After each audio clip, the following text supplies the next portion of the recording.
dimly lit by the light through the trapdoor. For a moment, he hung by his hands, then let go, dropping the last few feet.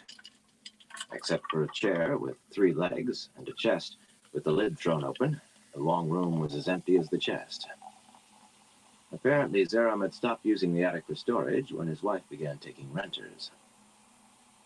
Stepping lightly, the 2 men searched the floorboards until they found another, larger trapdoor lying flat against the floor. Land felt the brass hinges and whispered that they were dry, but unrusted. Rand drew his sword and nodded. Land snatched the trapdoor open. Rand was not sure what he would find when he sprang down through the opening, using a hand and the coping to control his fall.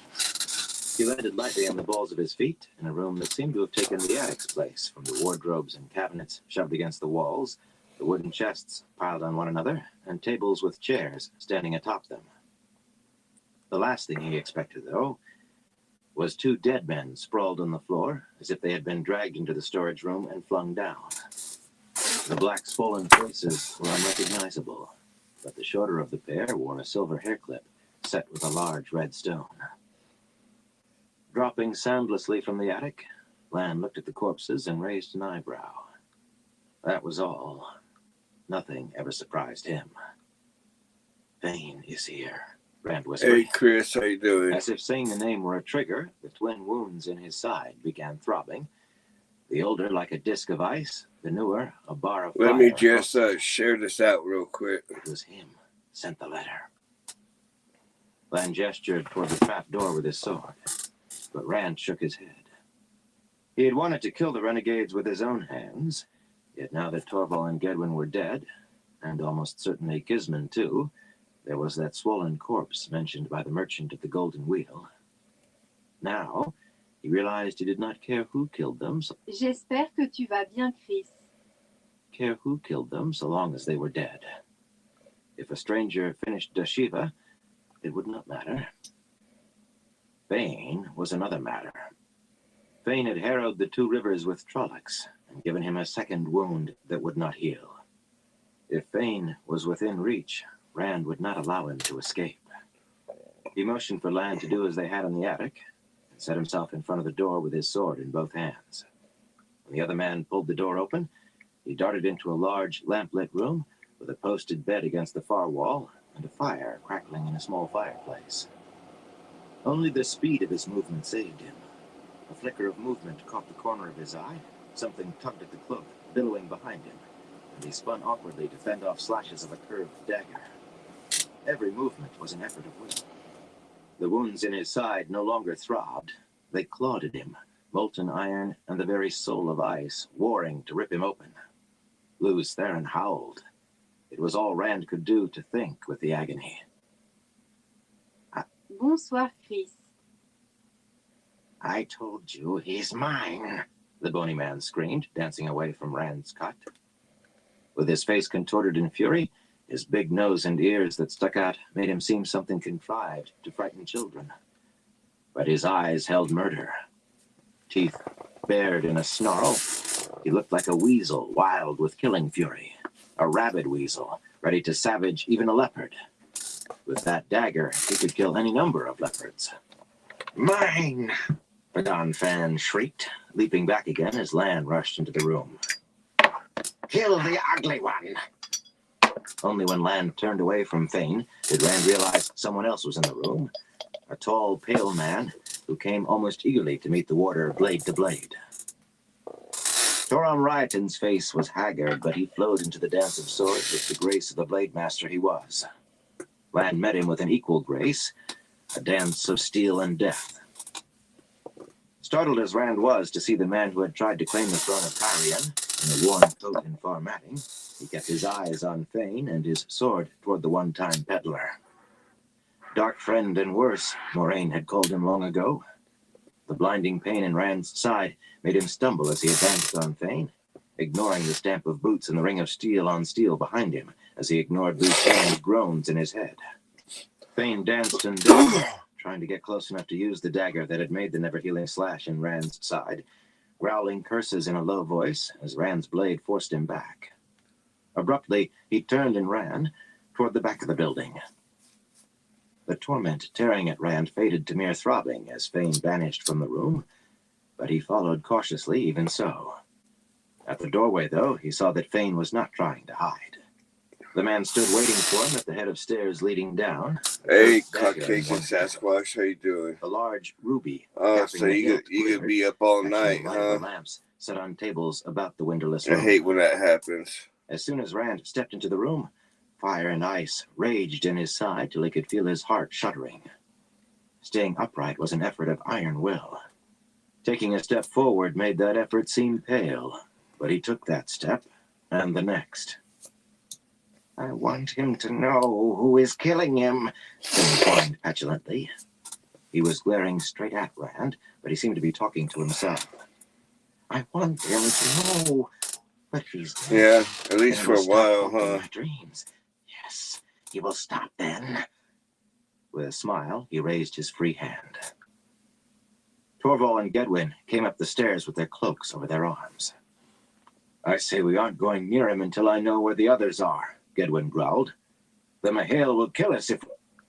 Without thought, Rand twisted his wrists in cutting the wind and immediately followed with unfolding the fan. The illusion of dead men come back to life vanished, and Fane leaped back with a shriek. Blood Hey, streaming down SOS, how inside you his doing, face. bro? Suddenly he tilted his head as though listening, and a moment later, aiming a scream of wordless fury at Rand, he I hope fled you're down the doing well, stairs. bro. Hope work's going Wondering, good for you. Rand moved to follow the descending thumps of Fane's boots, but Lan caught his arm. The street up front is filling up with guards, sheepherder. A dark wetness stained the left side of Lan's coat, but his sword was sheathed, proof of who had danced that dance the better. Time we were on the roof, if we're going. A man can't even walk down an alley with a sword in this city, Rand muttered, sheathing his own blade. Hell yeah. Lan did not laugh. Taking but lunch. He seldom Nice. did, except for Nynaeve. Shouts and screams rose up the stairwell from below.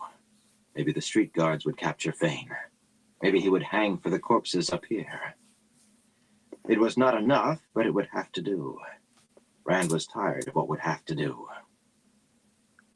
In the attic, Lan leapt to catch the coping of the trap door in the roof and pull himself up and down. Hell yeah. Rand was not sure he SOS. could make that leap. Hey, Agony was gone with yeah, Fane. because from when I started the first part, or the first As he was gathering series himself of to Winter's try, Heart, Lan put his head back that's through the trap first door part and of the extended book. a hand.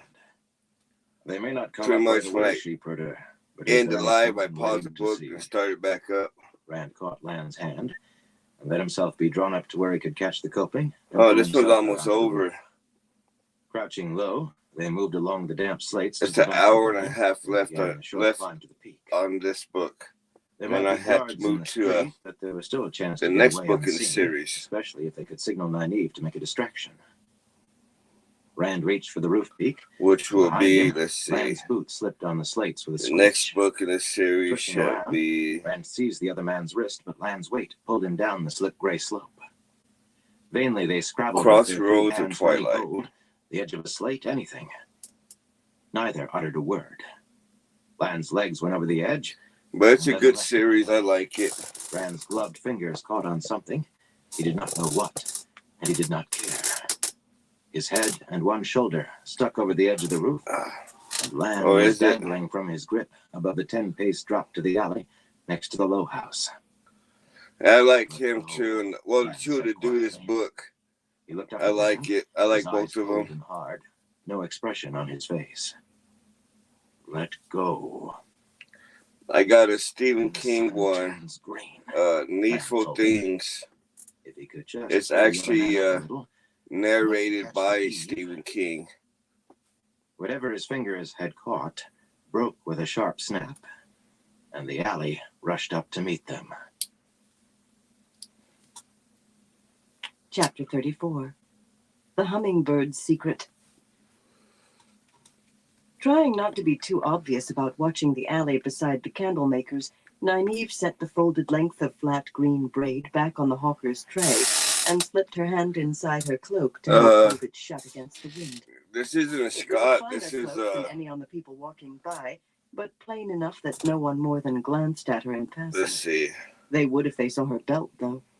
Women who wore jewels did not frequent Blue Carp Street or buy from street peddlers. After standing there for her It's to throw away narrated the last by bit of braid on the tray, the lean Kate woman Redding grimaced. and But Michael Nynaeve had Kramer. already bought 3 pieces of braid, 2 lengths of ribbon, and a packet of pins from hawkers, just for a reason to loiter.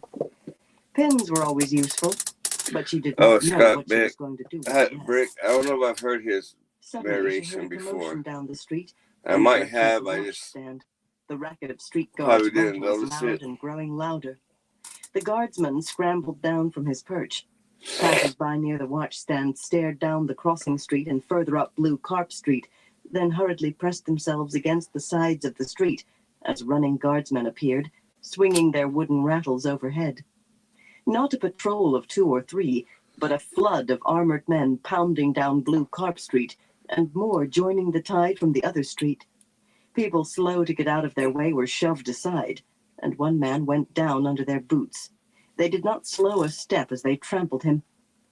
The braid seller spilled half her tray, scrambling to the side of the street, and Nynaeve was just as quick to squeeze herself against the stone house front alongside the gaping woman. Filling the street, catchpoles okay. and quarterstaffs My bad, sticking up like Caucasian pikes, Sasquatch. the massive guardsman bumped her with shoulders, scraping her along the wall. The braid Ender's seller Game. yelled as her tray was ripped away and vanished. Might have The to look guards in were that all one, staring see what I ahead. recognize them from any other When ones. the last man ran past, Nynaeve was a good 10 paces farther down the street than she had been. The braid seller shouted angrily and shook her fists at the men's backs. Indignantly pulling her twisted cloak into some proper order, Nynaeve was of a mind to do more than shout. She was half of a mind to... Abruptly, her breath froze in her throat. The street guards had stopped in a mass, perhaps 100 men shouting to one another as if they suddenly were uncertain what to do next. They were stopped in front of the bootmaker's shop. Oh, light. Lan. And Rand, too. Always Rand. But first and foremost, always the heart of her heart. Lan. She made herself breathe. 100 men. She touched the jeweled belt, the well around her waist. Less than half the saidar she had stored in it remained, but it might be enough. It would have to be enough, though she did not know for what exactly yet. Tugging the cowl of her cloak up, she started toward the men in front of the bootmakers. None was looking her way. She could... Hands seized her, dragging her backward and spinning her around to face the other direction. Catswain had one of her arms, she realized, and Olivia the other, the pair of them hurrying her along the street. Away from the bootmakers. Walking beside Olivia, Min kept casting worried looks Oh, over yeah, her shoulder. Caucasian Abruptly, Sasquatch. she flinched. You have a good one. Be I safe think out he there, can, she brother. whispered. I think he's unconscious, but he's hurt. I don't know how badly. We will do him no good here, or ourselves, Catswain said calmly. The golden ornaments dangling from the front of her bun swung inside the hood of her cloak as she swiveled her head, her eyes searching through the people ahead of them. She held the deep cowl against the wind with her free hand, letting her cloak flap behind her. I want to be away from here before one of those boys thinks of asking women to show their faces. Any Aes Sedai found near Blue Carp Street this afternoon will have questions to answer because of this child. Let me go, Nynaeve snapped, pulling against them. Lan. If Rand had been knocked unconscious, what of Lan? I have to go back and help them. The 2 women dragged her along with hands like iron. Every other mouth was peering toward the bootmaker's shop. You have done quite enough already, you fool girl. Catswain's voice was cold iron. I told you about Farmatting's watchdogs. Faw. You've put a panic in the councils with your channeling where no one can channel. If the guards have them, it is because of you. I thought saidar wouldn't matter, Nynaeve said weakly. It was only a little and not for long.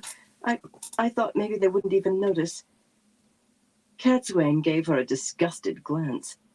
This way, Olivia, she said, pulling Nynaeve around the corner by the abandoned...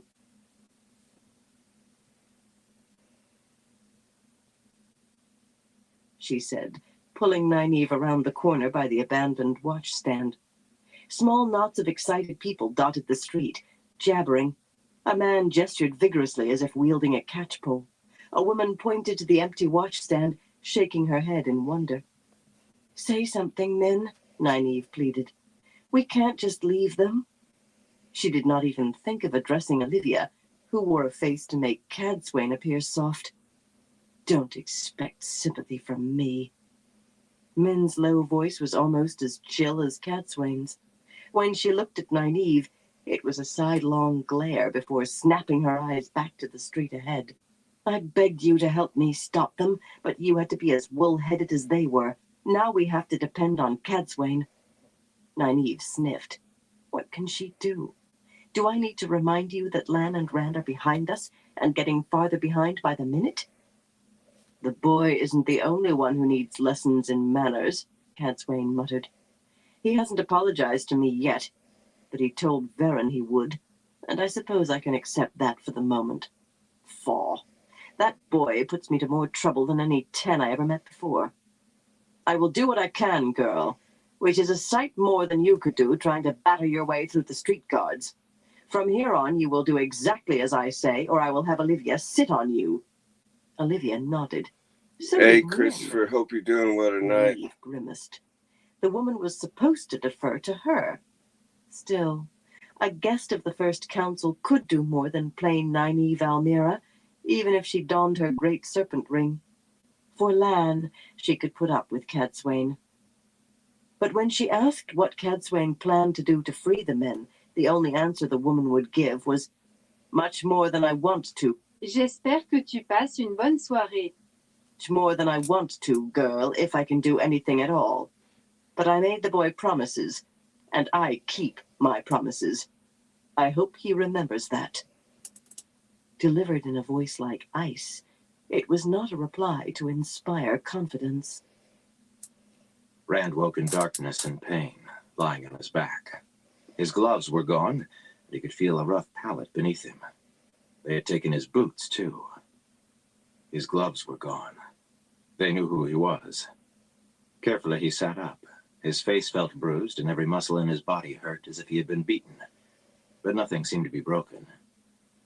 Standing slowly, he felt his way along the stone wall beside the pallet, reaching a corner almost immediately, and then a door covered with rough iron straps. In the darkness, his fingers traced a small flap, but he could not push it open. No hint of light seeped in around its edges.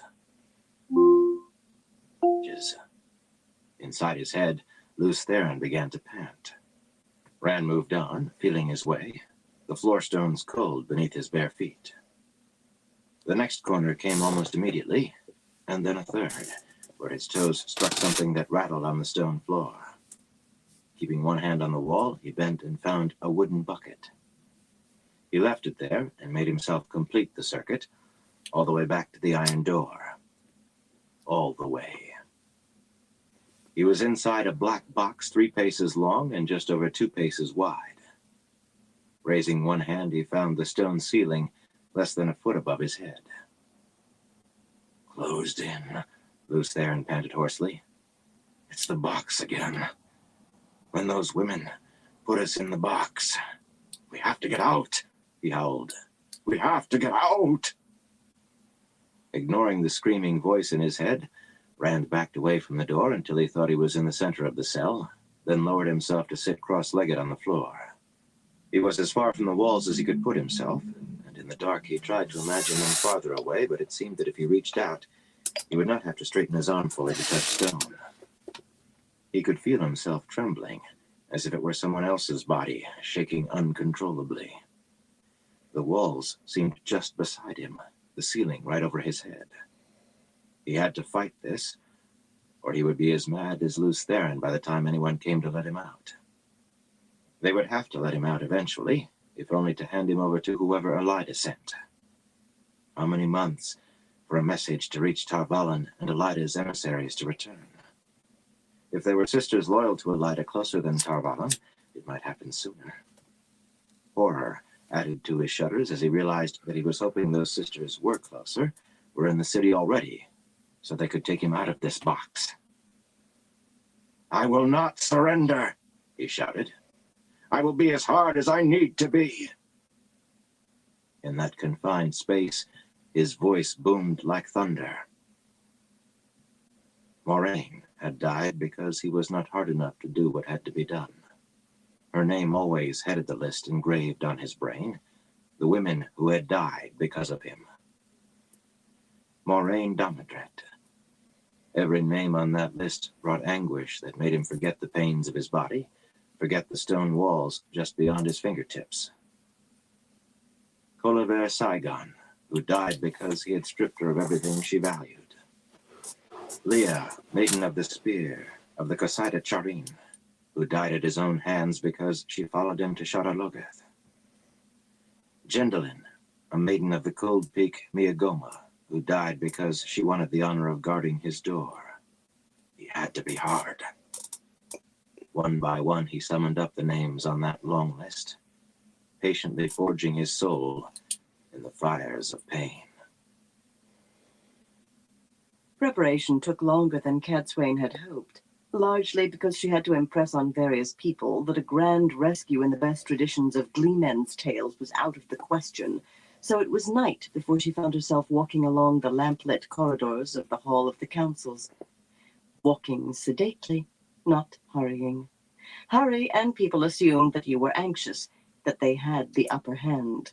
If ever in her life she had needed to keep the upper hand from the start, it was tonight. The corridors should have been empty at this hour, but today's events had changed the normal course of things. Blue-coated clerks were scurrying everywhere, sometimes pausing to gape at her companions. Quite possibly they had never seen Four Eyes Sedai at once. She was not willing to allow Nynaeve that title until she took the 3 oaths, and today's commotion would have added to their confusion at the sight. The 3 men bringing up the rear earned almost as many stares, though. The clerks might not know the meaning of their black coats or the pins on their high collars, but it was very unlikely any of those clerks had ever seen 3 men wearing swords in these hallways. In any case, with a little luck, no one would go running to inform Elise, who was coming to break in on the councils sitting in closed session. It was a pity she could not have brought the men by themselves, but even Daigyan had displayed backbone at the suggestion. A great pity that all of her companions were not displaying the composure showed by Maurice and the other 2 sisters. "This will never work," Nynaeve grumbled, for perhaps the 10th time since leaving the Heights. "We should strike hard from the start." "We should have moved faster," Min muttered darkly. "I can feel him changing. If he was a stone before, he's iron now. Light, what are they doing to him?" Along only because she was a link to the boy, she had been unceasing with her reports, each bleaker than the last. Cadsuane had not told her what the cells were like. Not when the girl had broken down, just telling her what the sisters who kidnapped the boy had done to him. Cadsuane sighed.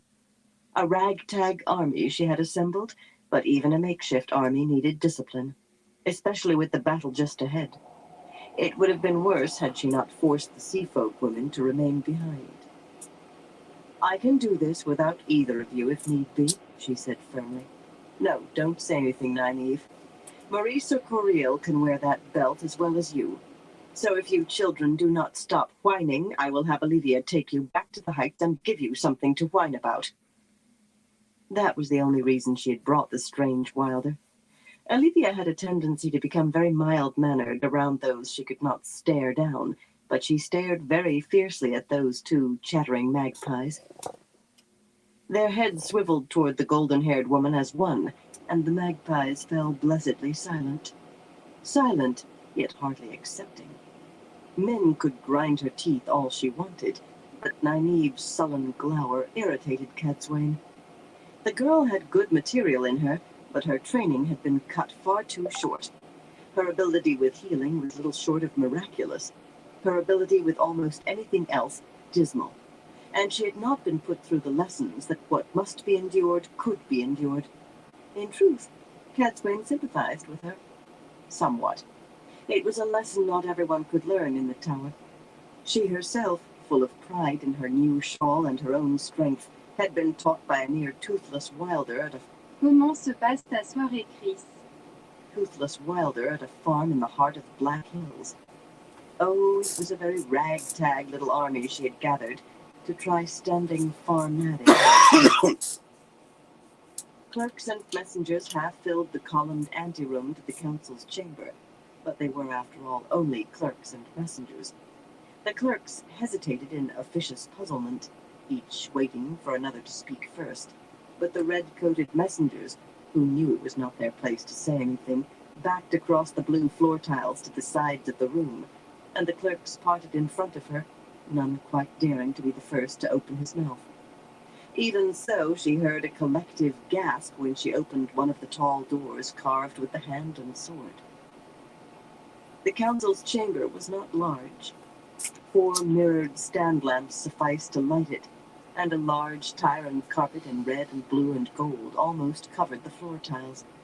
A wide marble fireplace on one side of the room made a backdrop of warming the air, though the glass doors leading to the colonnade outside rattled in the night wind, loud enough to drown the ticking of the gilded clock on the mantel. 13 carved and gilded chairs, very nearly thrones, made an arc facing downward, all occupied by worried-looking women. That was a roach weed hit, too. Alise, at the head of the arc, frowned when she saw Cadsuane lead her little parade into the chamber.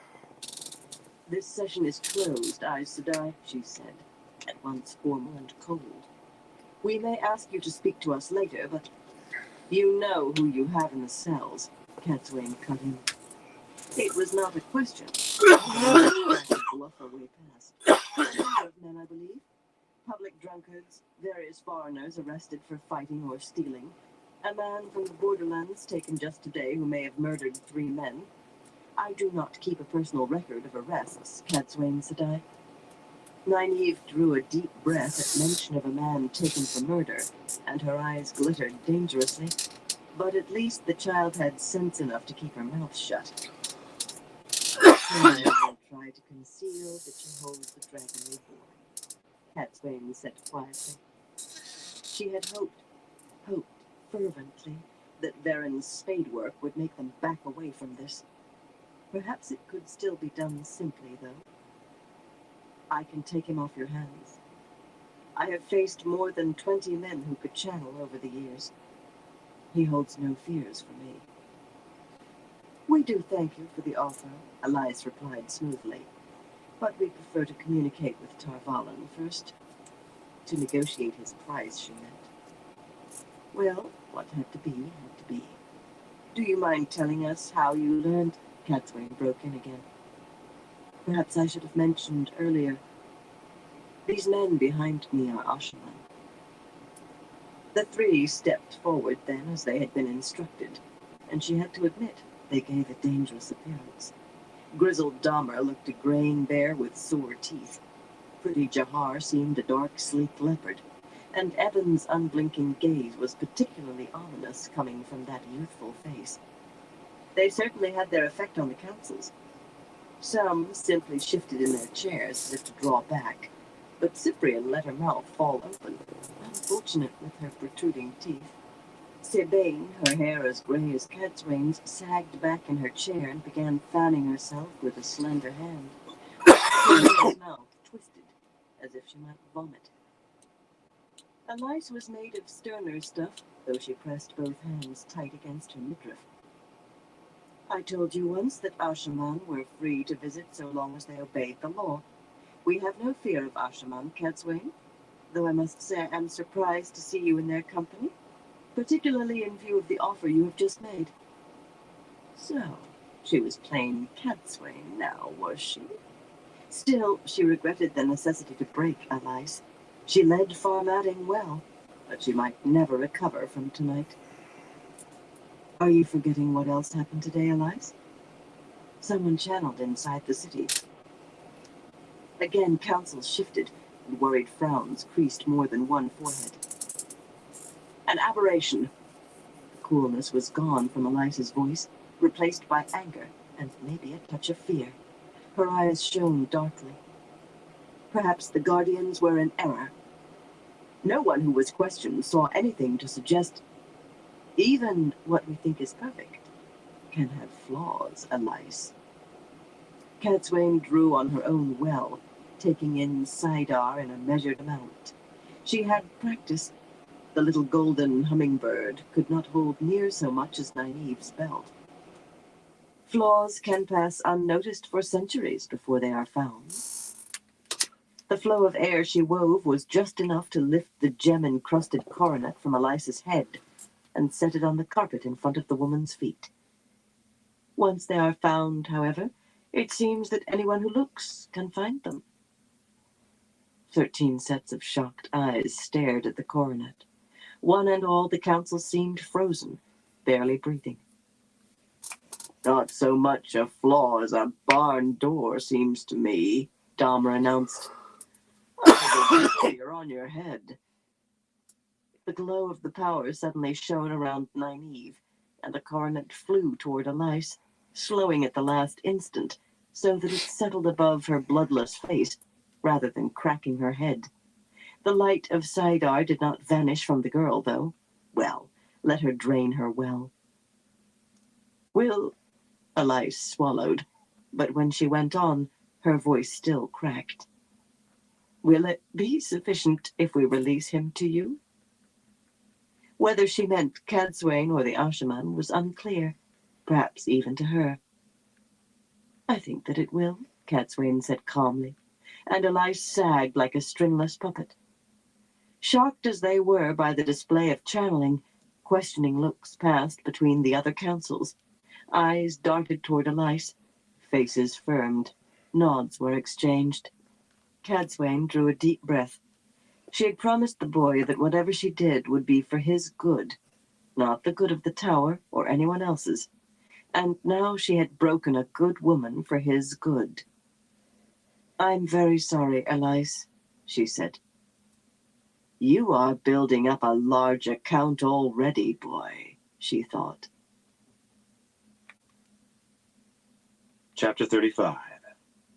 With the Choedan Call. Rand rode across the wide stone bridge leading north from the Caemlyn Gate without looking back. The sun was a pale golden ball just risen above the horizon in a cloudless sky, but the air was cold enough to mist his breath, and the lake winds made his cloak fly about. He did not feel the chill, though, except as something distant and not really connected to him. He was colder than any winter could be. The guards who had come to take him out of the cell the night before had been surprised to find him wearing a small smile. He wore it still, a slight curve of his mouth. Nynaeve had healed his bruises using the last of the cider in her belt, yet the helmeted officer who came into the road at the foot of the bridge, a stocky man with blunt features, gave a start at the sight of him, as though his face was still swollen and purple. Cadsuane leaned from her saddle to speak a few quiet words and hand the officer a folded paper. He frowned at her and began to read, then jerked his head up to stare in amazement at the men and women waiting patiently on their horses behind her. Starting again at the top of the page, he read, moving his lips silently, as if he wanted to be sure of every word, and small wonder. Signed and sealed by all 13 councils, the order said that there was to be no checking of peace bonds, no search of the pack horses. This party's names were to be blotted out completely in the record books, and the order itself burned. They had never come to Formatting. No Aes Sedai, no Otha Mier, none of them. It's over, Rand, Min said gently, moving her sturdy brown mare nearer to his gray gelding, though she already stayed as close to him as Nynaeve did to Lan. Lan's bruises and a broken arm had been healed before she had attended to Rand. Min's face reflected the worry flowing through the bond. Letting her cloak go on the wind, she patted his arm. You don't have to think about it anymore. I'm grateful to Formatting, Min.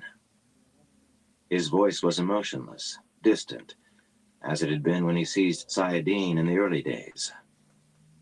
He would have warmed it for her, but that seemed beyond him. I really did find what I needed here. If a sword is memory, it might be grateful to the forge fire, but never fond of it. When they were waved through, he cantered the gray up the hard-packed dirt road and into the hills, and he did not so much as glance back until trees hid any sight of the city.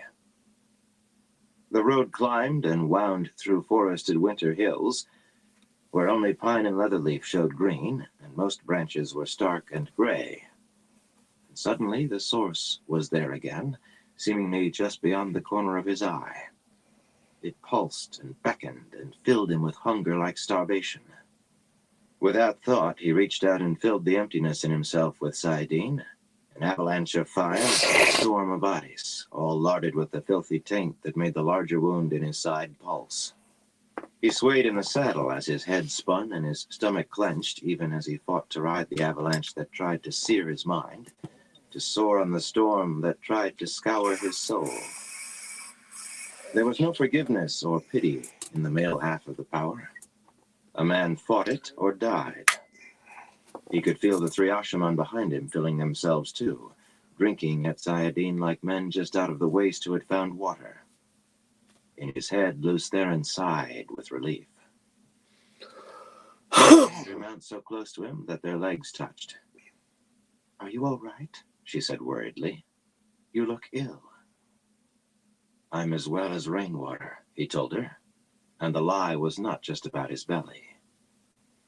He was steel, and to his surprise, still not hard enough. He had intended sending her to Caemlyn with Olivia to protect her. If the golden-haired woman was going to help him die, he had to be able to trust her. He had planned his words, but looking into Min's dark eyes, he was not hard enough to make his tongue form them. Turning the gray in among the bare-branched trees, he spoke to Cadsuane over his shoulder. "This is the place." She followed him, of course. They all did. Arena had barely let him out of her sight long enough to sleep a few hours last night. He would have left her behind, but on that subject, Cadsuane had given him her first advice. "You made a bargain with them, boy, the same as signing a treaty, or giving your word. Keep it or tell them it's broken, otherwise you are just a thief." Blunt, to the point, and in tones that left no doubt as to her opinion of thieves. He had never promised to follow her counsel, but she was too reluctant about being his advisor at all for him to risk driving her away this soon, so the Wave Mistress and the two other sea folk rode with Olivia, ahead of Verin and the other 5 Aes Sedai who had sworn to him, and the 4 who were Cadsuane's companions. She would as soon leave him as them, he was certain, maybe sooner. To other eyes than his, nothing distinguished the place where he had dug before going into Farmatting. To his eyes, a thin shaft that shone like a lantern rose through the damp mulch on the forest floor. Even another man who could channel could have walked through that shaft without knowing it was there. He did not bother to dismount. Using flows of air, he ripped aside the layer of rotting leaves and twigs and shoveled away damp earth until he uncovered a long, narrow bundle tied with leather cords. Clods of dirt clung to the wrapping cloth as he floated Kalendor to his hand. He had not dared carry that to Farmatting. Without a scabbard, he would have had to leave it at the bridge fortress, a dangerous flag waiting to announce his presence. It was unlikely there was another sword made of crystal to be found in the world, and too many people knew that the Dragon Reborn had one. And leaving it here, he had still ended up in a dark, cramped stone box under the... No. That was done and over. Over. Lews Therin panted in the shadows of his mind. Thrusting Kalendor under his saddle girth, he reined the gray around to face the others. The horses held their tails tight against the wind, but now and then one stamped a foot or tossed its head, impatient to be moving again after so long in the stable. The leather scrip that hung from Nynaeve's shoulder looked incongruous with all the begemmed tirangreal she wore. Now that the time was near, she was stroking the bulging scrip, apparently without realizing what she was doing. She was trying to hide her fear, but her chin trembled. Cadsuane was looking at him impassively. Her cowl had fallen down her back. Sometimes a gust stronger than most swayed the golden fish and birds, stars and moons, dangling from her bun. "Remove the taint from the male half of the source," he announced. The three Ashaman, now in plain dark coats and cloaks like the other warders, exchanged excited glances, but a ripple passed through the Aes Sedai. Nessun let out a gasp that seemed too large for the slender, bird-like sister. Cadsuane's expression never altered. "With what?" she said, raising a skeptical eyebrow at the bundle beneath his leg. "With the Jordan Kal," he replied. That name was another gift from Lews Therin, resting in Rand's head as if it had always been there. "You know them as immense statues, Sa'angreal, one buried in Cairhien, the other on Tremelking." Irina's head jerked, making the golden medallions on her nose chain click together at the mention of the Seafolk Island. "They're too big to be moved with any ease, but I have a pair of Tirangreal called access keys. Using those, the Jordan Kal can be tapped from anywhere in the world." "Dangerous," Lews Therin moaned. "Madness." Rand ignored him. For the moment, only Cadsuane mattered. Her bay flicked one black ear, and at that he seemed more excitable than his rider. "One of those Sa'angreal is made for a woman," she said coolly. "Who do you propose to use that? Or do these keys allow you to draw on both yourself?" "Nynaeve will link with me." He trusted Nynaeve to link with, but no one else. She was Aes Sedai, but she had been the wisdom of Emond's Field. He had to trust her. She smiled at him and nodded firmly, her chin no longer trembling. "Don't try to stop me, Cadsuane." She said nothing, only studied him, dark eyes weighing and measuring. "Forgive me, Cadsuane." Kumira broke into the silence, heeling her dapple forward.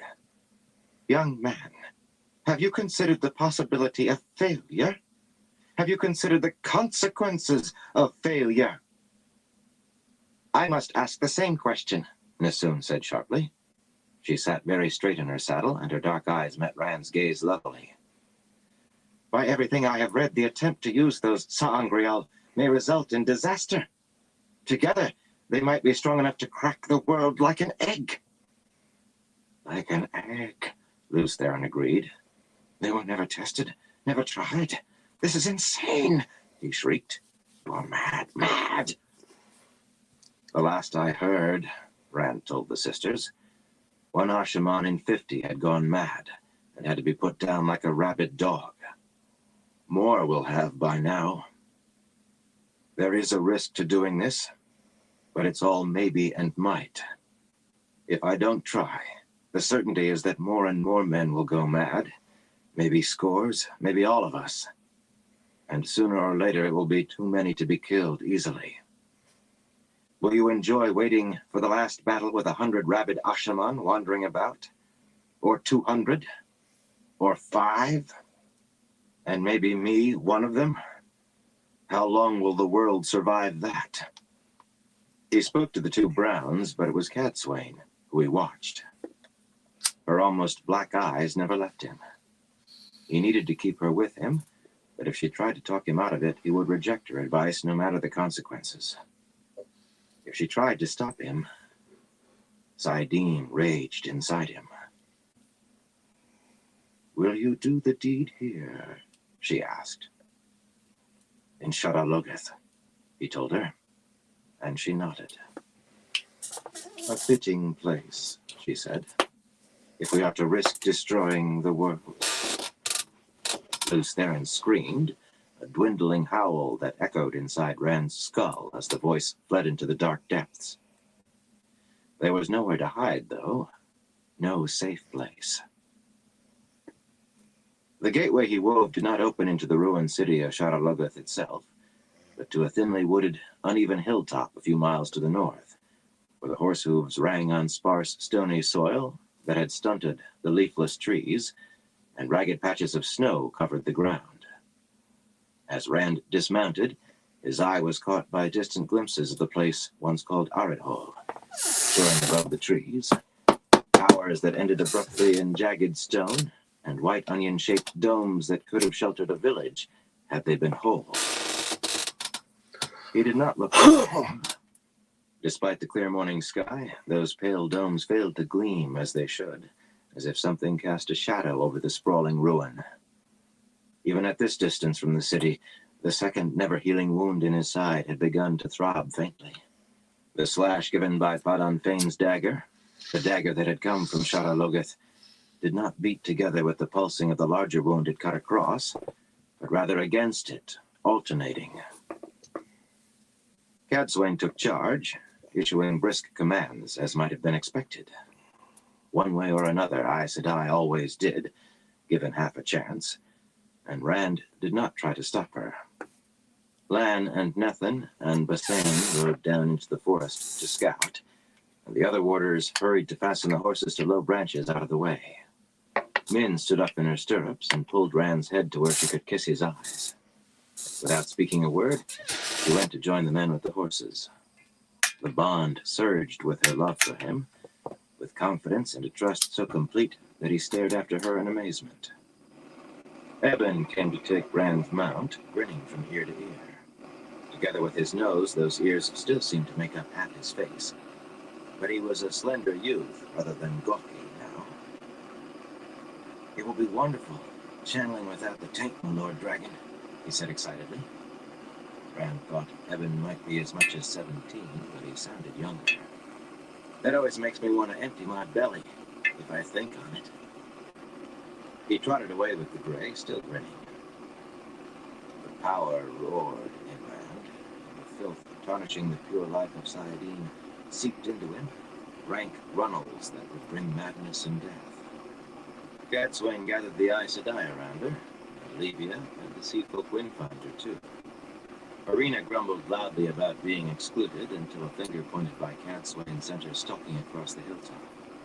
Moad, in his odd blue quilted coat, sat Arena down on an outcrop and talked soothingly, though sometimes his eyes went to the surrounding trees, and then he slid a hand along the long ivory hilt of his sword.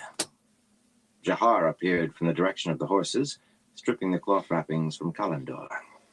The crystal sword, with its long clear hilt and slightly curving blade, sparkled in the pale sunlight. At an imperious gesture from Maurice, he quickened his step to join her. Dahmer was in that group too, and Eben. Cadsuane had not seen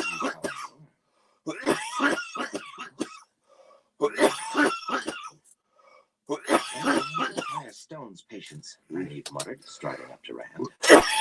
One hand she held the script's strap firmly on her shoulder, while the other was just as firmly around the thick braid hanging from her cowl. "She's a bit of doom with her, that's what I say. Are you sure Min couldn't be wrong just this once?" "Oh, I suppose not.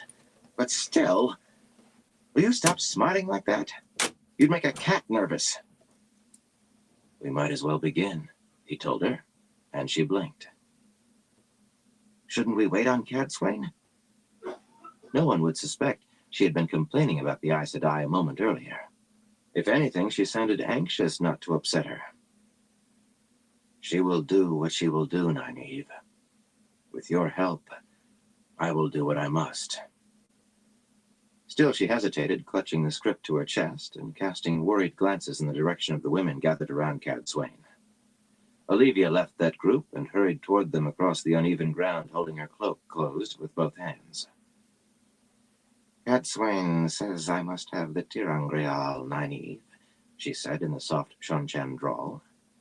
"Now don't argue. There isn't time.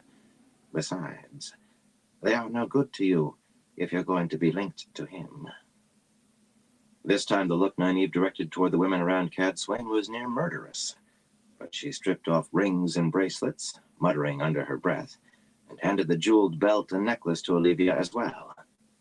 After a moment, she sighed and unfastened the peculiar bracelet connected to finger rings by flat chains. "You might as well take this too. I don't suppose I need an Ungreal if I'm going to be using the most powerful Saw-Ungreal ever made. But I want them all back, understand?" she finished fiercely. "I am not a thief," the hawk-eyed woman told her gently, slipping the 4 fingers of her left hand. Strangely, the ungreol that fitted Nynaeve so well fit on her longer hand just as easily. The two women both stared at the thing. It came to him then that neither of them acknowledged any possibility that he might fail here. He wished he could be as certain. What had to be done, though. Are you going to wait all day, Rand? Nynaeve asked when Olivia set off back to Cadsuane, even more quickly than she had come.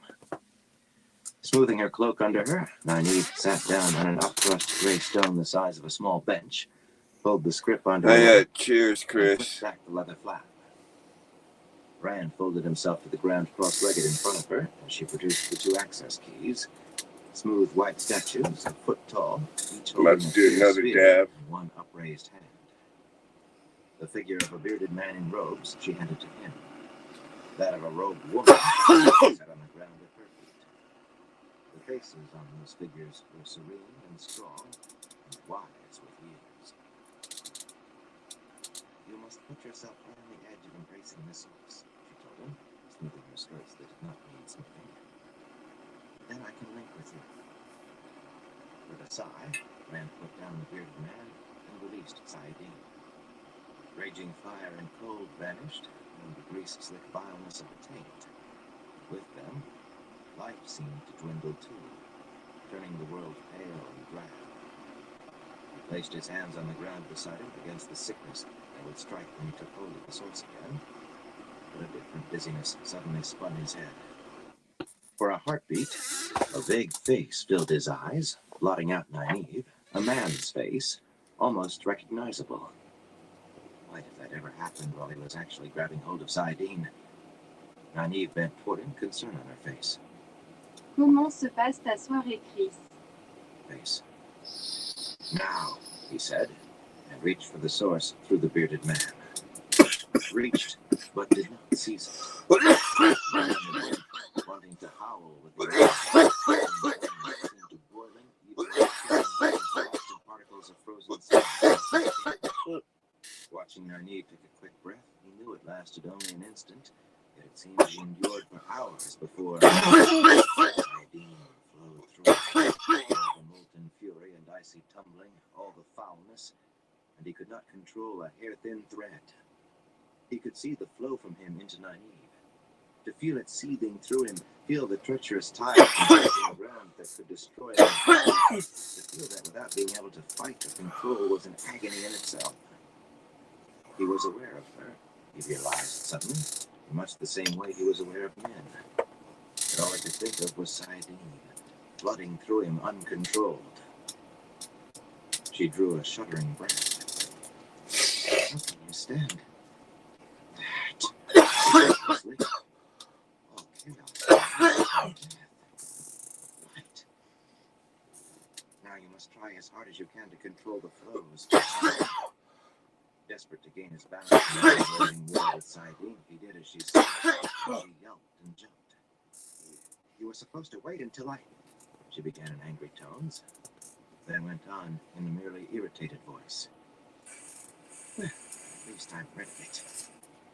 What are you so wide-eyed about? I'm the one had her skin yanked off. Sayadar, he murmured in wonder. It was so... The turmoil of Saidin, Sayadar was a tranquil river flowing smoothly. He dipped into that river, and suddenly he was struggling against currents that tried to pull him further in, swirling whirlpools that tried to yank him under. The harder he struggled, the stronger the shifting fluxes grew. Only an instant since he had tried to control Sayadar, and already he felt as if he was drowning in it, being swept away into eternity. Nynaeve had known what he must do, but it seemed so foreign, he had not truly believed until now.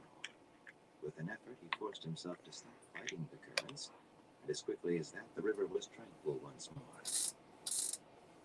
That was the first difficulty, to fight Saidin while surrendering to Sayadar. The first difficulty and the first key to what he had to do. The male and female halves of the true source were alike and unlike, attracting and repelling, fighting against each other even as they worked together to drive the wheel of time. The taint on the male half had its opposite twin too.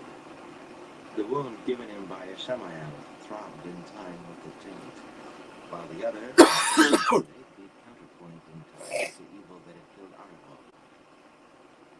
Awkwardly forcing himself to work gently, he used the unfamiliar Sayada's own immense strength to guide it as he wanted. He wove a conduit that touched the male half of the source at one end, and the distantly seen city at the other. The conduit was untainted Sayada. If this worked as he hoped, a tube of Sayadine might shatter when the taint began to leach out of it. He thought of it as a tube, at least, though it was not. The weave did not form at all as he expected it to.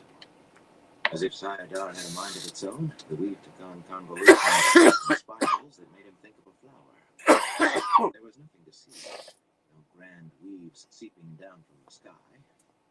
The source lay at the heart of creation. The source was everywhere, even in Shadar-Logoth. The conduit covered distance beyond his imagining. It had no length at all. It had to be a conduit, no matter its appearance. If it was not, Sayadine, fighting it, mastered the deadly dance he knew so well, the flowery weave of Sayadar. And it flowed through. Sayadine and Sayadar, like and unlike, could not mix. The flow of Sayadine squeezed in on itself, away from the surrounding Sayadar. The Sayadar pushed it from all sides, compressing it further, making it flow faster. Pure Sayadine, pure except for the taint, touched Shadar-Logoth.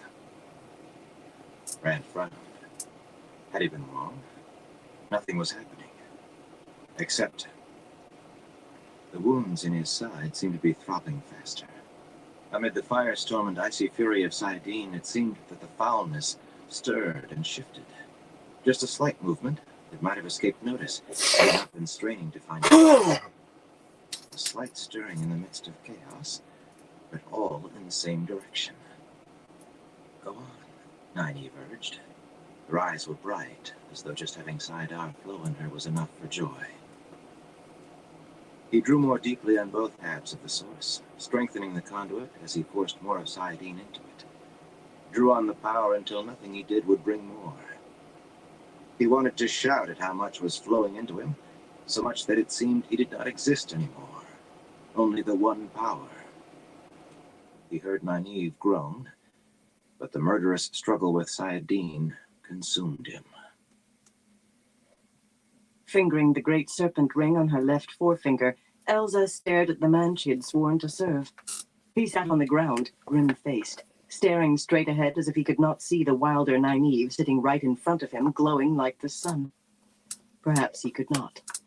She could feel Sayadar sweeping through Nynaeve in torrents undreamed of. All the sisters of the tower combined could have wielded only a fraction of that ocean. She envied the wilder that, and at the same time she thought she might have gone mad from the sheer joy of it. Despite the cold, there were beads of sweat on Nynaeve's face. Her lips were parted, and her wide eyes stared rapturously beyond the dragon reborn. "It will begin soon, I fear," Cadsuane announced. Turning away from the seated pair, the gray-haired sister planted her hands on her hips and swept a piercing gaze across the hilltop. "They'll be feeling that in Tar Valon, and maybe on the other side of the world. Everyone to your places." "Come, Elsa," Maurice said, the light of Sayadar suddenly around her. Elsa allowed herself to be drawn into a link with the stern-faced sister, but she flinched when Maurice added her Ashaman warder to the circle. He was darkly beautiful, but the crystal sword in his hands shone with a faint light, and she could feel the incredible seething tumult that must be Sayadine. Even though Maurice was controlling the flows, the vileness of Sayadine turned Elsa's stomach. The other green was a lovely woman in spite of her sternness, but her mouth thinned, as if she too were struggling not to vomit. All around the hilltop the circles were forming, Serene and Coriel linked with the old man Flynn, and Nasuna, Beldine, and Daigyan with the boy Hopwell. Varen and Kumira even made a circle with the sea folk wilder. She was actually quite strong, and everyone had to be used. As soon as each of those circles formed, it moved off the hilltop, each vanishing among the trees in a different direction. Olivia, the very peculiar wilder who seemed to have no other name, strode off north, cloak flapping behind her, surrounded by the glow of the power. A very troubling woman with those tiny lines around her eyes and incredibly strong. Elsa would have given a great deal to have her hands on those ter'angreal the woman wore. Olivia and the three circles would provide an encircling defense if it were needed, but the greatest need lay right there on the hilltop. The dragon reborn must be protected at all costs. That job Cadsuane had taken on herself, of course, but Maurice's circle would remain there too. Cadsuane must have had an angreal of her own, from the amount of saidar she was drawing, more than Elsa and Maurice combined, yet even that paled beside the power that flowed through Callandor. Elsa glanced toward the dragon reborn and drew a deep breath. Maurice, I know I shouldn't ask, but may I meld the flows? She expected to have to plead, but the taller woman hesitated only a moment before nodding and passing control to her. Almost immediately, Maurice's mouth softened, though it could never be called soft. Fire and ice and filth welled up in Elsa, and she shuddered. Whatever the cost, the dragon reborn had to reach the last battle. Whatever the cost. Riding his cart down the Surrey Coyote's road still to going Monson, off out there. Barmelin wondered whether old Magdalen at the Nine Rings would pay what he wanted for the plum brandy in the cart behind him. He was not sanguine. She was tight with silver, Magdalen was. The brandy was not very good, and this late in the winter she might be willing to wait until spring to get better. Suddenly he realized that the day seemed very bright, almost like summer noon instead of a winter morning.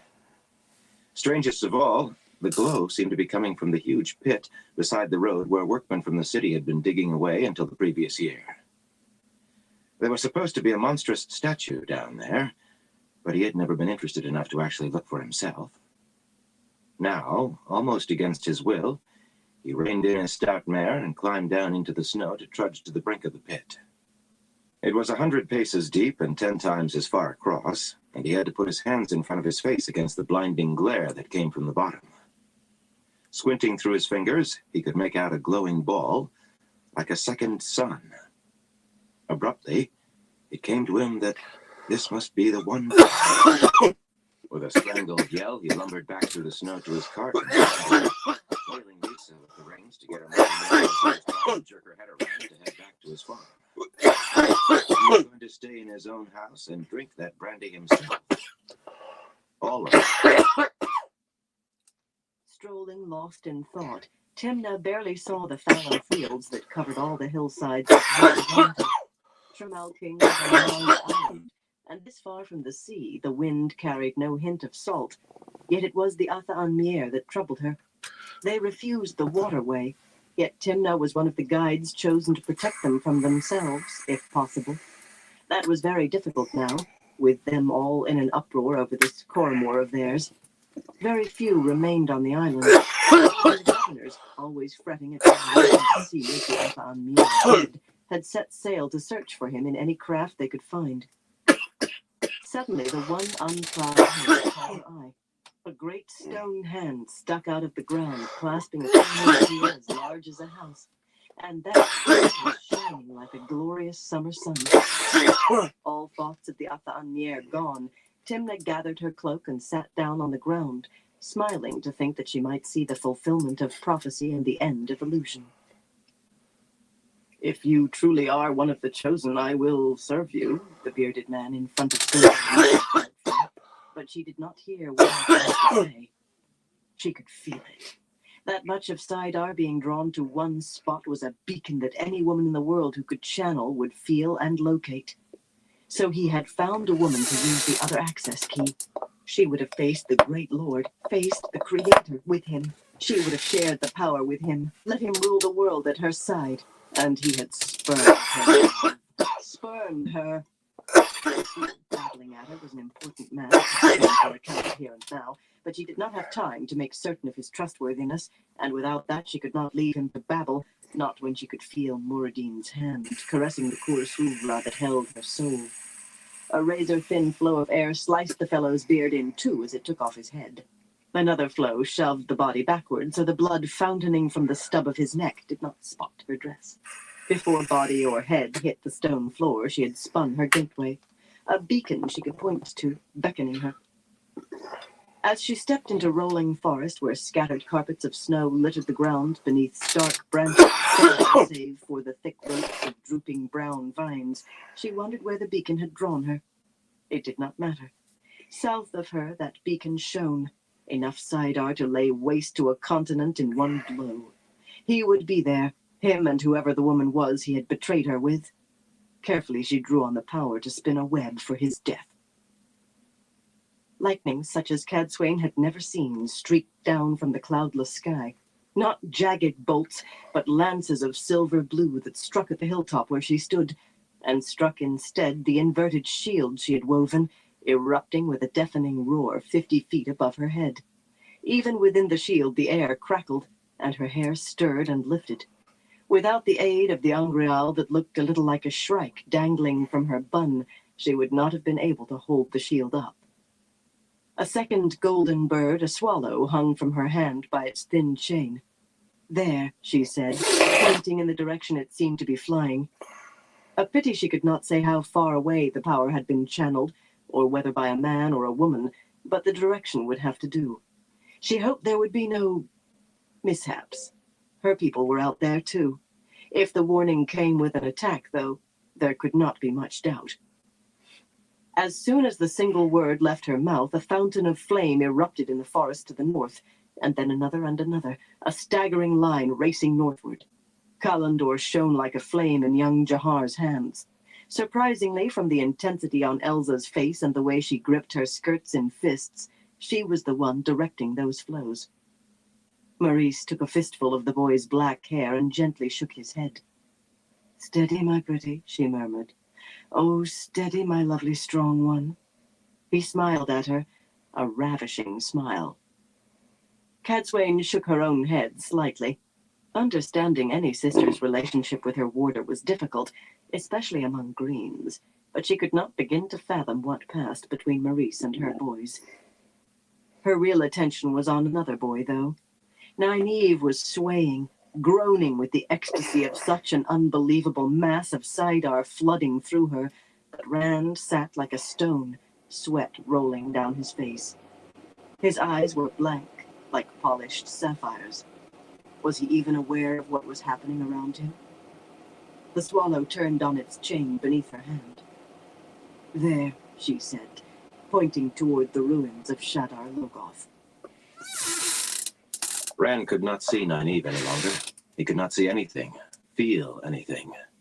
He swam in surging seas of flame, scrambled across collapsing mountains of ice. The taint flowed like an ocean tide, trying to sweep him away. If he lost control for an instant, it would strip away everything that was him and carry that down the conduit too. As bad, or maybe worse, despite the tide of filth flooding through that odd flower, the taint on the male half of the source seemed no less. It was like oil floating on water in a coating so thin you would not notice till you touched the surface. Yet covering the vastness of the male half, it was an ocean in itself. He had to hold on. He had to. But for how long? How long could he hold on? If he could undo what Althor had done at the source, Demandred thought as he stepped through his gateway into Shadar Logoth, undo it sharply and suddenly, that might well kill the man, or at least sear the ability to channel out of him. He had reasoned out what Althor's plan had to be as soon as he realized where the access key was. A brilliant scheme, he did not mind admitting, however insanely dangerous. Lews Therin had always been a brilliant planner too, if not so brilliant as everyone made out. Only as brilliant as Demandred himself. One look at the rubble-strewn street changed his mind about altering anything, though. Beside him rose half a pale dome, its shattered top 200 feet or more above the street, and above it, the sky held the light of mid-morning. From the broken rim of the ruin down to the street, though, the air was dark with shadows, as if night were already falling. The city quivered. He could feel it through his boots. Fire erupted in the forest. Great explosions spun of Sayadine that hurled trees into the air on gouts of flame that sped toward him. But he was already weaving a gateway. Leaping through, he let it vanish and ran through the vine-draped trees as hard as he could, plowing through patches of snow, stumbling over rocks hidden in the mulch, but not slowing down. Never that. The web burst for caution's sake, but so had the first, and he had been a soldier. Still running, he heard the explosions he expected, and knew they were racing toward where his gateway had been, as surely as they had raced straight toward him among the ruins. They were far enough from him now to present no danger, though. Without slowing, he turned toward the access key. With the amount of Sayadine pouring through it, there might as well have been a fiery arrow in the sky pointing to Althor. So, unless someone in this accursed age had discovered yet another unknown ability, Althor must have acquired a device, a tirangrial, that could detect a man channeling. From what he knew of what people now called the Breaking, after he himself had been imprisoned at Shale Ghul, any woman who knew how to make tirangrial would have been trying to create one that would do that. In war, the other side always came up with something you did not expect, and you had to counter it. He'd always been good at war. First, he needed to get closer. Suddenly, he saw people off to the right ahead of him through the trees and sheltered behind a rough gray trunk. A bald-headed old man with a fringe of white hair was limping along between two women, one of them beautiful in a wild way, the other stunning. What were they doing in these woods? Who were they? Friends of Althor, or just people in the wrong place at the wrong time? He hesitated to kill them, whoever they were. Any use of the power would warn Althor. He would have to wait until they passed. The old man's head was turning as if he were searching for something among the trees, but Dimandred doubted a fellow that decrepit could see very far. Abruptly, the old man stopped and thrust out his hand straight toward Dimandred. Dimandred found himself frantically fending off a net of Sayadine that struck his warding much harder than it should have, as hard as his own spinning wood. That tottering old man was an Ashaman, and at least one of the women must be what passed for Aes Sedai in this time, and joined with the fellow in a ring. He tried to launch his own attack and crush them, but the old man flung web after web at him without pause, and it was all he could do to fend them off. Those that struck trees enveloped them in flame or blew the trunks apart in splinters. He was a general, a great general, but generals did not have to fight alongside the men they commanded. Snarling, he began to retreat amid the crackle of burning trees and the thunder of explosions, away from the key. Sooner or later, the old man had to tire, and then he could take care of killing Althor, if one of the others did not get there first. He hoped fervently they did not. Skirts hiked to her knees, cursing. Sindane ran from her third figure as soon as she was through.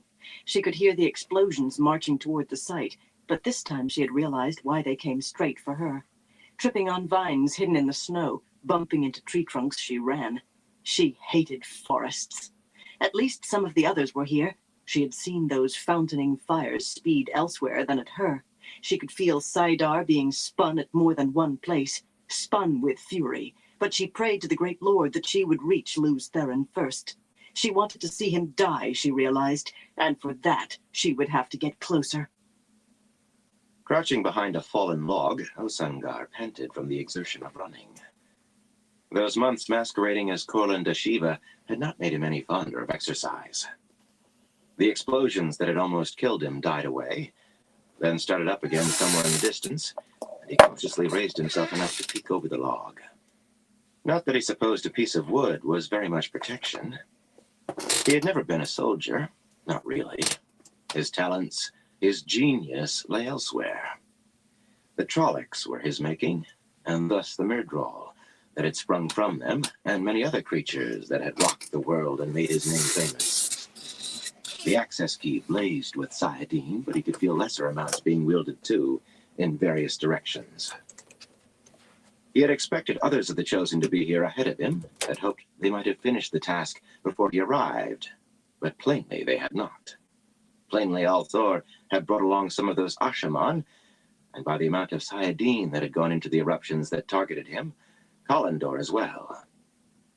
And maybe some of his tame so-called Aes Sedai. Crouching again, he bit his lip. This forest was a very dangerous place, more so than he had expected, and nowhere for a genius. But the fact remained that Moradin terrified him. The man had always terrified him from the very beginning. He had been mad with power before they were sealed into the Boar, and since they had been freed, he seemed to think that he was the Great Lord. Moradin would find out somehow if he fled, and kill him. Worse, if Althor succeeded, the Great Lord might decide to kill both of them, and Osangar as well. He did not care whether they died, but he did very much about himself. He was not good at judging time by the sun, but it was obviously still short of noon. Hauling himself from the ground, he dabbed at the dirt on his clothes, then gave up in disgust and began to skulk from tree to tree in what he imagined was a stealthy manner. It was toward the key that he skulked. Perhaps one of the others would finish the man before he got close to it. But if not, perhaps he would find the chance to be a hero. Carefully, of course. Varen frowned at the apparition making its way through the trees off to her left. She could think of no other term for a woman walking through the forest in gems and a gown that shifted through every color from black to white and sometimes even turned transparent. She was not hurrying, but she was heading toward the hill where Rand was, and unless Varen was very much mistaken, she was one of the Forsaken. "Are we just going to watch her?" Shallan whispered furiously. She had been upset that she was not the one to meld the flows, as if a wilder strength counted with Aes Sedai, and hours tramping through the woods had not improved her temper. "We must do something," Kumira said softly, and Varen nodded. "I was just deciding what." A shield, she decided. A captive Forsaken might prove very useful. Using the full strength of her circle, she wove her shield and watched aghast as it rebounded. The woman was already embracing Saidar, though no light shone around her, and she was immensely strong. Then she had no time for thought of anything, as the golden-haired woman spun around and began channeling. Varen could not see the weaves, but she knew when she was fighting off an attack on her life, and she had come too far to die here. Eben hitched his cloak around himself and wished he were better at ignoring the cold. Simple cold he could ignore, but not the wind that had sprung up since the sun passed its zenith. The three sisters linked to him simply let the wind take their cloaks as they tried to watch every direction at once. Daigian was leading the circle because of him, he thought, but she was drawing so lightly that he felt barely a whisper of Sayadine passing through him. She would not want to face that until she had to. He lifted her cowl back into place on her head, and she smiled at him from its depths. The bond carried her affection to him, and his own back, he supposed. With time, he thought he might come to love this little Aes Sedai. The torrent of Sayadine far behind him had a tendency to wash out his awareness of other channeling, but he could feel others wielding the power. The battle had been joined elsewhere, and so far, all the four of them had done was walk. He did not mind that much, really. He had been at Dumai's Wells and fought the Seanchan, and he had learned that battles were more fun in a book than in the flesh. What did irk him was that he had not been given control of the circle. Of course, Jahar had not, but he figured Maurice amused herself by making Jahar balance a cookie on his nose. Dahmer had been given control of that circle, though. Just because the man had a few years on him, well, more than a few, he was older than Evans Da, was no reason for Cadsuane to look at him as if he were a... "Can you help me? I seem to have lost my way, and my horse." The woman who stepped from behind a tree ahead of them did not even have a cloak. Instead, she wore a gown of deep green silk cut so low that half of her lush bosom was exposed. Waves of black hair surrounded a beautiful face, with green eyes that sparkled as she smiled. "A strange place to be riding," Beldine said suspiciously. The pretty green had not been pleased when Cadsuane put Daigian in charge, and she had taken every opportunity to state her opinion of Daigian's decisions. "I hadn't meant to ride so far," the woman said, coming closer. I see you're all Aes Sedai. With a groom? Do you know what all the commotion is about? Suddenly, Eben felt the blood drain from his face. What he thought was impossible. The green-eyed woman frowned in surprise, and he did the only thing that he could. She's holding Sayadine, he shouted, and threw himself at her as he felt Dagion draw deeply on the power. Sindane slowed at the sight of the woman standing among the trees 100 paces ahead of her, a tall, yellow-haired woman who simply watched her come closer. The feel of battles being fought with the power in other places made her wary at the same time it gave her hope. The woman was plainly dressed in wool, but incongruously decked with gems as if she were a great lady. With Saidar in her, Sindane could see the faint lines at the corners of the woman's eyes. Not one of those who called themselves Aes Sedai, then. But who? Why did she stand there as if she would bar Sindane's way? It did not really matter. Channeling now would give her away, but she had time. The key still shone as a beacon of the power. Luz Theron still lived. No matter how fierce the other woman's eyes, a knife would do for her if she really thought she could be a bar. And just in case she proved to be what they called a wilder, Sindane prepared a small present for her, a reversed web she would not even see until it was too late. Abruptly, the light of Saidar appeared around the woman, but the ready ball of fire streaked from Sindane's hand, small enough to escape detection, she hoped, but enough to burn a hole through this woman who... Just as it reached the woman, almost close enough to singe her garments, the web of fire unraveled. The woman did not do anything. The net simply came apart. Sindane had never heard of a ter'angreal that would break a web, but it must be that. Then the woman struck back at her, and she suffered her second shock. She was stronger than Sindane had been before the Aelfinn and the Eelfinn held her. That was impossible. No woman could be stronger. She must have an angreal too.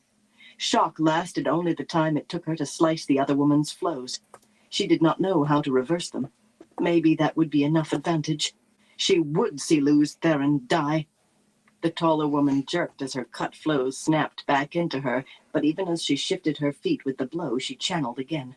Snarling, Sindane fought back, and the earth heaved beneath their feet. She would see him die. She would! The high hilltop was not very near to the access key, but even so, the key shone so brightly in Moghedin's head that she hungered for just a sip at that immense flow of Saidar. To hold so much, the thousandth part of so much, would be ecstasy. She hungered, but this wooded vantage was as near as she intended going. Only the threat of Moradin's hands caressing her Khor-Suvra had driven her to travel here at all, and she had delayed coming, prayed that it would be over before she was forced to. Always she had worked in secrecy, but she had had to flee an attack as soon as she arrived, and in widely separated places in the forest spread out before her, lightnings and fires woven of Saidar and others that must have been Saidin flashed and flared beneath the mid-afternoon sun. Black smoke rose in plumes from burning clumps of trees, and thunderous explosions rolled through the air. Who fought, who lived, who died were all matters of indifference to her, except that it would be pleasant if Sindane or Grendal perished, or both. Moghedin would not thrashing about in the middle of a battle. And if that were not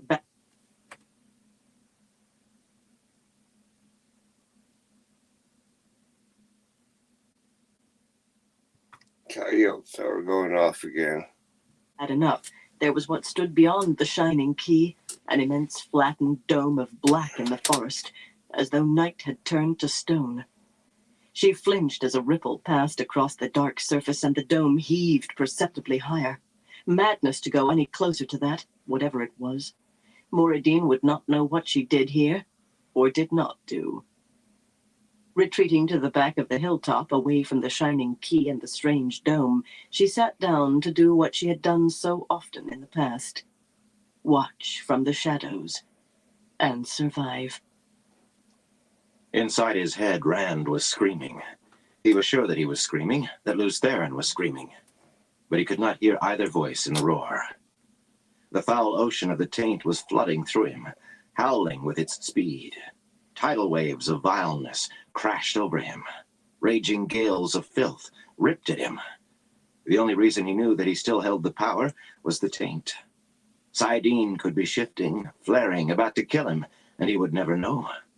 That putrid flood overwhelmed everything else, and he hung on by his fingernails to keep from being swept away on it. The taint was moving. That was all that counted now. He had to hold on. What can you tell me, Min? Cadsuane kept her feet despite her weariness. Holding that shield through most of the day was enough to tire anyone. There had not been an attack on the hilltop for some time, and in fact it seemed the only active channeling she could sense was what Nynaeve and the boy were doing. Elza was pacing an endless circle around the crest of the hill, still linked to Maurice and Jahar, but there was nothing for her to do at the moment except scan the hills around them. Jahar was sitting on a stone with Kalendor shining faintly in the crook of his arm. Maurice sat on the ground beside him with her head on his knee, and he was stroking her hair. "Well, Min?" Cadsuane demanded.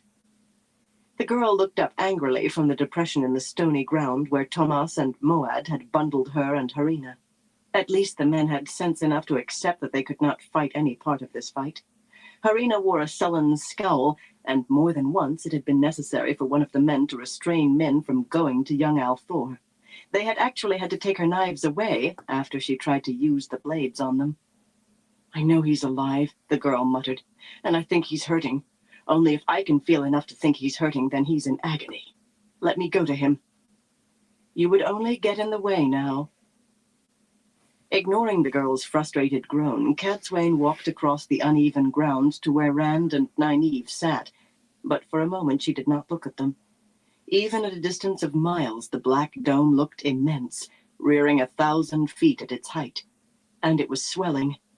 The surface looked like black steel, though it did not sparkle in the afternoon sun.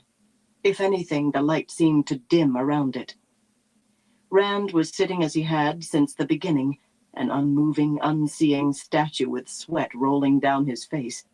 If he was in agony, as Min said, he showed no sign of it. And if he was, Cadsuane did not know what she could do, what she dared to do. Disturbing him now in any way might have dire consequences. Glancing at that rising, dead black dome, Cadsuane grunted. Having let him begin in the first place might have dire consequences, too. With a moan, Nynaeve slipped from her stone seat to the ground. Her dress was sodden with sweat, and strands of hair clung to her slick face. Her eyelids fluttered weakly, and her breasts heaved as she gulped air desperately. "No more," she whimpered. "I cannot stand any more." Cadsuane hesitated, something she was not accustomed to doing. The girl could not leave the circle until young Althor released her, but unless these Choedan Kal were flawed in the same way as Kalendor, she would be buffered against taking in enough of the power to damage her. Except that she was acting as a conduit for far more of Saidar than the entire White Tower could have handled, using every Angreal and Sa'angreal the tower possessed. After having that flow through her for hours, simple physical exhaustion might be killing her. Kneeling beside the girl, Cadsuane laid the swallow on the ground beside her, took the girl's head in her hands, and lessened the amount of Saidar she was putting into the shield. Her abilities with healing were no more than average, but she could wash away some of the girl's exhaustion at least without falling over herself. She was very conscious of the weakened shield over them, though, and she wasted no time in forming the weaves. Scrambling to the top of the hill, Osengar dropped to the ground on his belly and smiled as he crabbed sideways to shelter behind a tree. From here, with Saidin in him, he could see the next crest clearly, and the people on it. Not as many as he had expected. One woman was making a slow circuit around the crest, peering into the trees, but everyone else was still. Narishma, sitting with Kalendor glowing in his hands, and a woman's head on his knee. There were 2 other women that Osengar could see, one kneeling over the other, but they were obscured by a man's back. He did not need to see the man's face to know Althor. The key lying on the ground at his side named him. To Osengar's eyes it shone brightly. In his head it overwhelmed the sun, 1,000 suns. What are you going to do with that? A pity it had to be destroyed along with Althor. But but still he could take Kalendor after Althor was dead. No one else among the Chosen possessed so much as an Angreal. Even Moradin would quail before him once he had that crystal sword. Nameless? Osengar would be named Nameless after he destroyed Althor and undid all that he had done here. Laughing softly, he wove balefire. Who would ever have thought that he would turn out to be the hero of the day? Walking slowly, studying the forested hills around them, Elsa suddenly stopped as a flicker of movement caught the corner of her eye. She turned her head slowly, and not as far as the hill where she had seen that flash.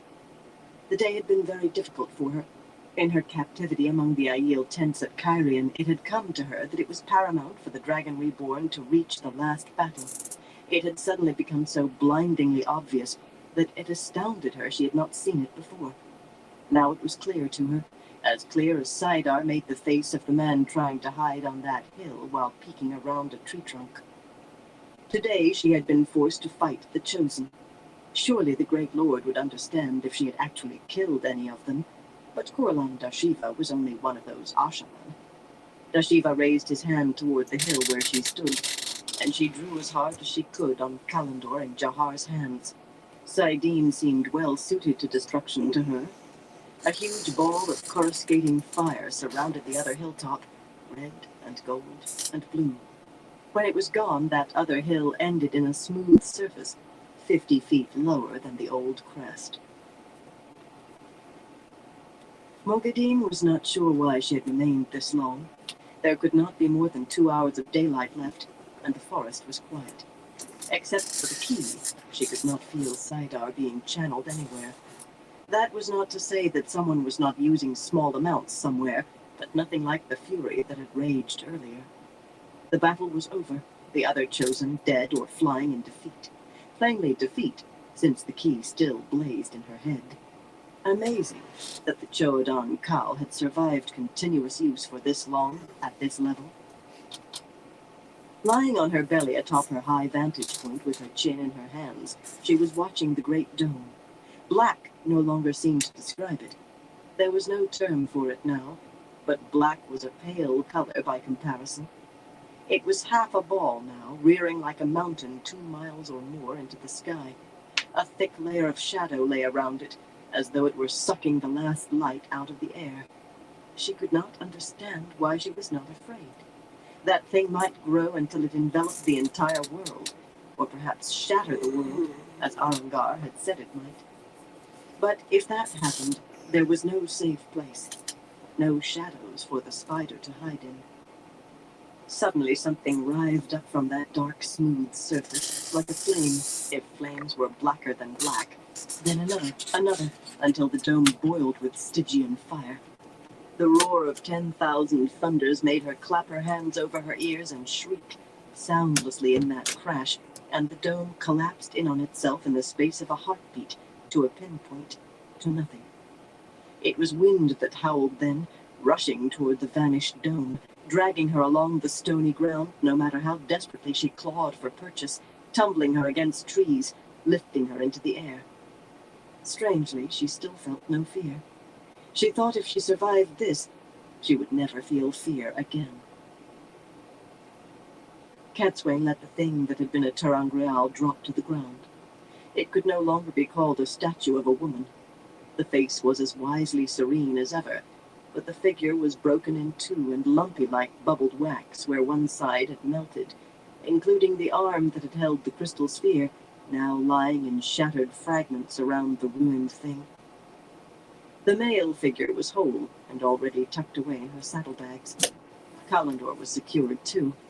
It was best not to leave temptation on the open hilltop. Where Shadar Logoth had been, there was now a huge opening in the forest, perfectly round, and so wide that even with the sun low on the horizon, she could see the far side sloping down into the earth. Lan, leading his limping warhorse up the slope, dropped the black stallion's reins when he saw Nynaeve stretched out on the ground and covered to her chin with her cloak. Young Althor lay at her side, also blanketed in his cloak, with Min curled up against him, her head on his chest. Her eyes were closed, but by her small smile she was not asleep. Lan barely spared them a glance as he ran the last distance and fell on his knees to raise Nynaeve's head gently on his arm. She did not stir any more than the boy. "They are just unconscious," Cadsuane told him. "Coriel says it is better to let them recover on their own." And how long that might require, Coriel had not been prepared to say. Nor had Dahmer. The wounds in the boy's side were unchanged, though Dahmer had expected they would be. It was all very disturbing.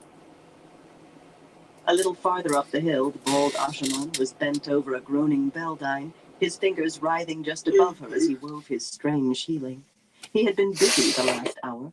Olivia could not stop staring in wonder and flexing the arm that had been broken, as well as seared to the bone. Serene walked unsteadily, but that was just tiredness. She'd almost died out there in the forest, and her eyes were still wide with the experience. Whites were not used to that sort of thing. Not everyone had been so lucky. Varen and the sea folk woman were sitting beside the cloak-covered form of Kumira, their lips moving silently in prayers for her soul, and Nasuna was trying awkwardly to comfort a weeping Daigyan who cradled young Eben's corpse in her arms and rocked him like a baby. Greens were used to that sort of thing, but Cadsuane did not like losing 2 of her people in return for no more than a few singed Forsaken and 1 dead renegade.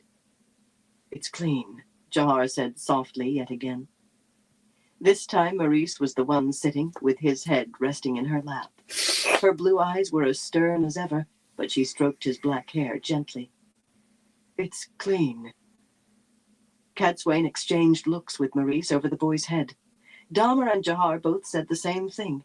The taint was gone, but how could they be sure some scrap did not remain? Maurice had allowed her to link with the boy, and she could not feel anything like what the other Green had described, yet how could they be certain? Saidin was so alien that anything could be hidden in that mad chaos. "I want to leave as soon as the rest of the warders return," she announced. There were too many questions for which she had no answers to suit her, but she had young Althor now, and she did not intend to lose him. Night fell. On the hilltop, the wind blew dust across the fragments of what had once been a Turangreal. Below lay the tomb of Shadar Logoth, open to give the world hope. And on distant Tremalkin, the word began to spread that the time of illusions was at an end. The end of the 9th book of the Wheel of Time.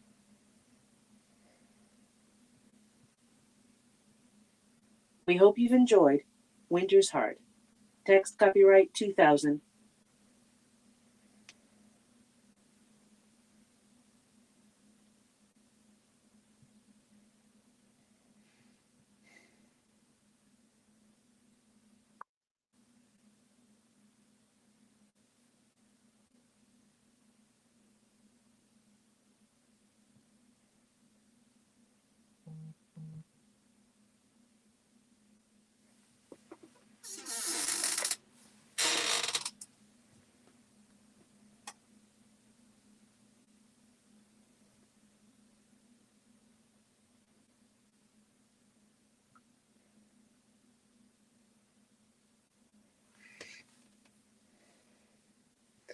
Since that book ended, good time for me to call it. But I want to thank everyone for stopping by and everyone who continues to stop by and chill with me. I definitely appreciate all y'all's support. Till next time, everyone. Y'all stay safe.